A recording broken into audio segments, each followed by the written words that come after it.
رقاق، رقاق کہتے ہیں ارقا، یرقو نرم ہو جانا، نرم. اور نرمی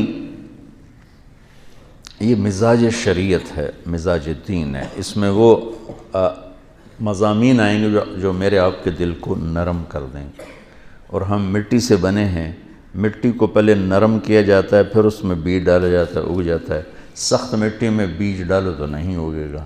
دل کو نرم کرنے والی احادیث اور کلام، اور دل کی نرمی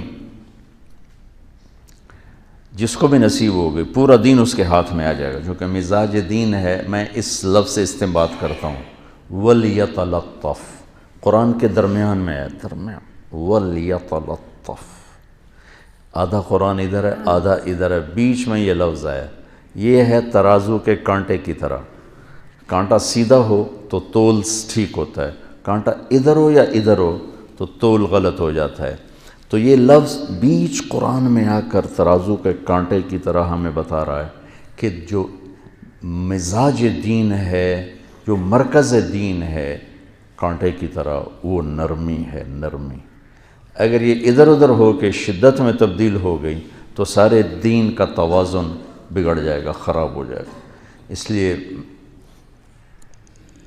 یہ وَلْيَتَلَطَّفْ باب تفاعل ہے، تفاعل، انتہا درجے کی نرمی، انتہا درجے کی نرمی جو پورے دین کو تمہارے دل میں اگا دے گی.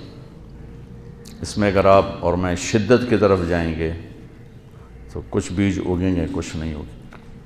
تو اللہ مجھے بھی آپ کو نرمی مزاج نصیب فرمائے. شدت اللہ کو ناپسند.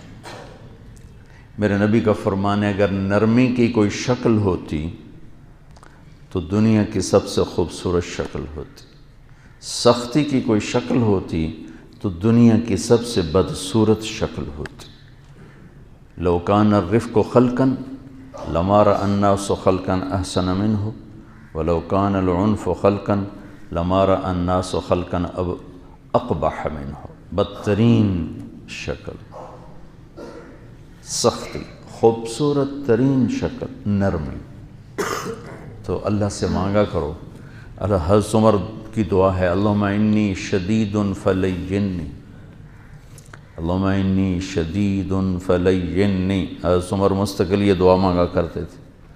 تو آپ بھی مانگا کرو، یا اللہ ہمیں تو نرمی مزاج نصیب فرما.